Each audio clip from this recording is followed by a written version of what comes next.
Everybody good? Well, that's why they call it Bedlam. Lived up to the name, lived up to the rivalry. Tremendous game. Very different game. It was really explosive offensively, obviously by both sides in the first half. I thought we, really controlled things offensively, other than a couple of drives in the first half where we got down the red zone, didn't get touchdowns, so that was certainly the most disappointing part of that. That and not getting a chance to kick it there at the end. Kyler was just a little too aggressive, it looked like, with the clock. Knew that we had 5 seconds. But a good first half there. Defensively, we were probably a bit of a victim of such an emphasis coming in of trying to make them one-dimensional in the throwing game. I think that was certainly a big part of the plan, is trying to eliminate, Hubbard and of course Justice Hill, with the respect that we have for them. And then they come out and hit 2 or 3 just big plays over the top of us, and that changes the way that the game's going to be played. And so give credit to them. I thought, we got some pretty good pressure on their quarterback, but I thought Cornelius was outstanding. I thought he threw the ball as well as I've seen him throw it on tape. I thought they really played well. And so 2 offenses kind of going at it the first half, and then it kind of flipped in the third quarter. It was started to see some stops. Game started to slow down. Defenses started to settle in. Particularly frustrating on our part that had some opportunities to get it to a double-digit score game several times, and just couldn't come up with a play. Especially had some critical penalties that seemed to always happen on long runs or big plays, and that certainly hurt us offensively. But we battled. We battled the whole night. I thought 2 of the biggest plays of the game were obviously the fumble. To stop that was huge, and then obviously the 2-point play, which we defended well. Our guys, anticipated, were ready for it, and so proud of that. Proud of the way our offensive line continues to play. I think this is the 3rd game in a row we've had 300 plus, both rushing and passing, which is, I don't know how many times that's happened. Probably not many. And our front has really led the charge there. So gutsy win. It'll be fun for this team to continue to go forward. We got some big goals in front of us, some big games in front of us. But I think I still like what we have in that room, without a doubt. And it's a really excited locker room right now that know we won, maybe without our best, and we're going to have to continue to fight to get to our best as we go forward here. But a tremendous win. These rivalry games like this are hard. They're hard to win, and give Oklahoma State credit for a great game, and certainly thrilled to come out on top. Lincoln, you give up 500 yards passing. Talk about what you were thinking, what your concept was coming into the game to try to defend what they were going to do, the bubble screens and things like that. Yeah, they put you in a tough position. Do you load up on them in the run game? Do you double Wallace and all those guys? It's hard to do both. And so we came in thinking, let's make them one-dimensional, give ourselves some chances. As they hit some balls over the top of us early, naturally you still don't want them to get going in the run game, and so we did loosen some things up. They made some plays on some bubble screens. I thought we actually played them pretty well there the last couple of drives, which was really, really big. Had a couple of stops there, but we've got to improve. We got to grow. We had some opportunities, especially on some 3rd and longs again that plagued us a little bit, that we didn't get off the field. So we got to play better, but again, our kids fought through it and found a way to win and make some huge plays at the end. Have you seen growth? The 4th down play, the touchdown play, and then did you expect them to go for 2? And then just how the team had to rally after the touchdown.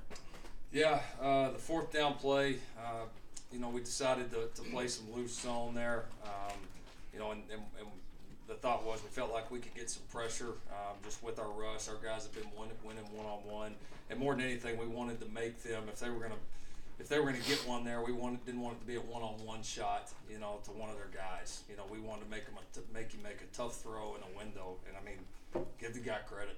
They did. We came out of a zone just a little bit more. I thought we could have squeezed it better, but they made a great play, and so they had a good route dialed up against what we had called. Made an extremely good throw and a very competitive catch. So. We talked about before the series. We felt like that if they did score, they would go for 2. So Ruffin had a call ready, and obviously that ended up being probably the biggest play of the game. Have you seen enough growth the last 5 weeks since Ruffin took over defensively? You made a handful of plays today to actually win the game, keep them out of the end zone, sack, the fumble you mentioned.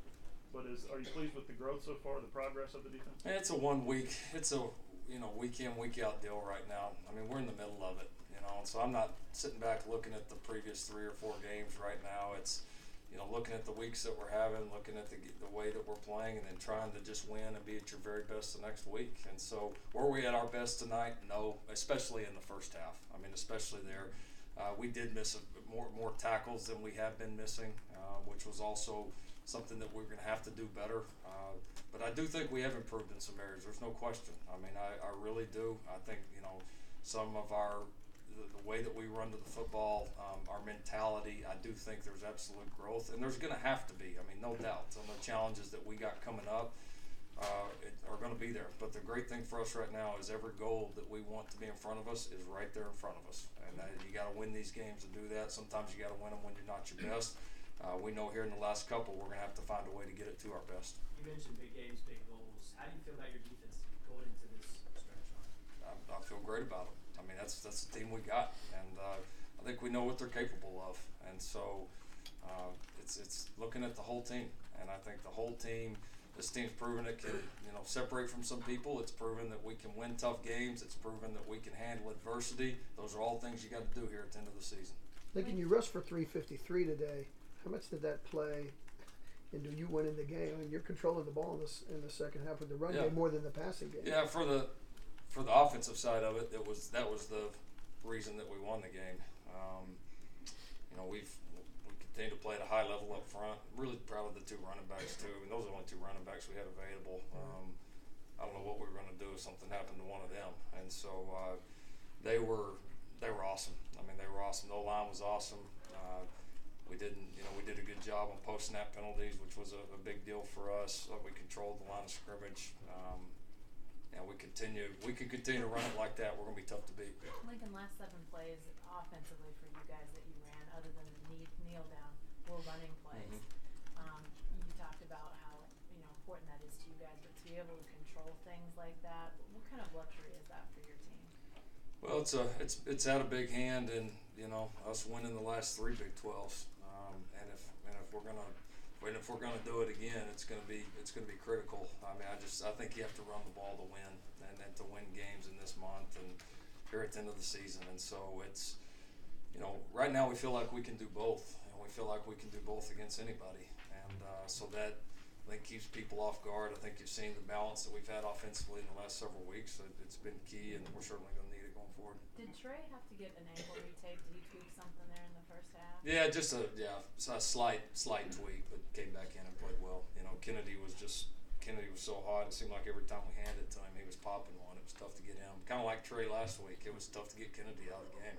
On your last series of the last drive of the third quarter, Marquise Brown made a 3rd and 11 catch, Huge split 2 play. defenders, and Huge then had play. another big gain 2 plays later. Yeah, he was awesome for us there, especially the 3rd and 11, because they had some momentum. And I was really proud of a couple of things there. One, I just talked with Kyler before that that was when some of the frustration started to set in for us offensively. And, I talked to him about you can't try to just win this thing by yourself right now. You got to just keep trusting it. And that was a great example of, that was the right read. And I think a lot of quarterbacks in that situation, 3rd and 11, you kind of feel like, man, we need to make a play. Might have held on to it, gone somewhere that the way it wasn't designed. And Kyler trusted it, got it to Marquise in time so that he had some space. And the fact that Kyler trusted it gave Marquise that opportunity. So I was proud of those guys. And that's what your best players got to do, especially in games like that. You're going to have some stuff that works and drawn up and all looks pretty, but you're going to have some plays like that your guys got to make, and he made it. Lincoln, Jalen Redmond played well the last 3 games. No, he wasn't suited today. Is there an update on his status? Yeah, a couple updates. Jalen, I don't want to get too much into it as far as in depth, out of respect, for his privacy and his family's. While having a really positive long-term prognosis, there is another, I would say, occurrence of what he had before. It's not. It's much more positive than what it was before, and the outlook is really, really good. There's been a lot of progress, but it is gonna hold him out here for the rest of this year. Also would announce that Alex Dalton in our Tuesday practice tore his ACL in his knee, which is gut wrenching. It's his third. You know, it's his third one. The only guy I've ever seen with that, and he's been a really valuable member of this team, of this O-line. So, you know, we've had a couple of those last few weeks, just some gut wrenching injuries that, you know, have, I'm not gonna say they damaged the psyche of this team, but I mean, you're talking about some of the most kind of beloved figures on this team, and to see some of that happen in the manner it has been, you know, our guys have had to fight through it a little bit. We got a very, very close group that cares about one another, and so, you know, I think we'll use it certainly as inspiration going forward, but obviously hate it for Alex, especially, you know, here towards the end of his career. Who's your backup center now? That's a good question. Who's your third string Is it running Logan? No. What's that? back? Third string running back. That's a good question today. You know, we would have to have gotten creative. Lincoln, when you have a you guys are inevitably compared to a bunch of different teams. You've talked about sort of big goals being out there for you. When they question your defense week after week after week, and then there's kind of a day like today where you got a couple of stops, but it was tough most of the day. You understand why people question that? What kind of your reaction to that? Yeah, I just don't listen to it because I know, just like it has here the previous 3 years, you just have to win. I mean, it's about winning. It's not about this team playing that team, this and that. It's about your matchup on the field each and every Saturday. At the end of the game, do you win or do you lose? And the result here has been the last few years when we've taken care of business in the conference, we've taken care of business out of conference, we've been in the playoff. The 1 year we didn't take care of business out of the conference, we were, you know, probably one slot out of the playoff. So that's, you know, you just have to win. Everybody wants to make these predictions and all that right now. You know, we've been through this. You know, we know how it goes, and if we continue to win, we're going to be in great shape. Do you feel like you stack up well, just given what you got, if you were to get to that point? Oh, I'll take this team against anybody. Just like we're just as capable as we've been any year, and I think we all know, you know, how close we've been. Absolutely. Second straight week, Lincoln, that you lamented an opportunity to separate a little bit, and it's weird to ask you, given the numbers you're amassing offensively at 700 yards today. So it's weird to ask if you need to be better offensively. Sure. Yet, No. Yet it seems that's No, it's not. No, it's not weird to ask. I mean, it's. You see those opportunities. You know what you're capable of. Now we also understand that the teams have scholarship players and really good coaches, and they work really hard too. So we're not going to make every play, but no, those are golden opportunities, and it's certainly something we can point to as an offense and say some of these opportunities to separate, you know, especially kind of right out of half like we've had the last couple of weeks. These are different games if we do that, and you know, it's absolutely something we got to get better at. A lot of people might focus on the defense, but offensively, how do you feel like this team stacks up with some of the teams in college football? I don't know. I don't watch a lot of the team's offense. I'm not taking anybody over ours, so I promise you that. You talked about that you expected Oklahoma State to go for 2 there at the end. What was the process like figuring out how you're going to defend that play, and how did you see that play? Yeah, it worked out good because we were able to. There was a timeout before the special teams play, so we were able to talk about it a little bit before the series. You know, Ruffin was able to get his thoughts together. Defensive staff had some good communication and had a call that we felt like would be good. And so, yeah, just good organization by those guys. Of course, you get to whatever it was, 4th and 19. You're not certainly expecting to have to use it, but we did, and you know, it obviously paid off. Did what happened with Texas and West Virginia kind of put that in your mind this week, that scenario? Not really. It's, you know, I know Mike. You know, I mean, Mike's just the whole situation where, you know, I don't know that I would say any way that their season's gone. I, you know, would have a point in that. I would honestly can't imagine many scenarios where he wouldn't have done that. And if the roles had been reversed, I'd have done the same thing. So, I mean, I give him credit. You know, it was a bold call, but he's a bold coach. That's why he's been as successful as he has been. Lincoln, Two more.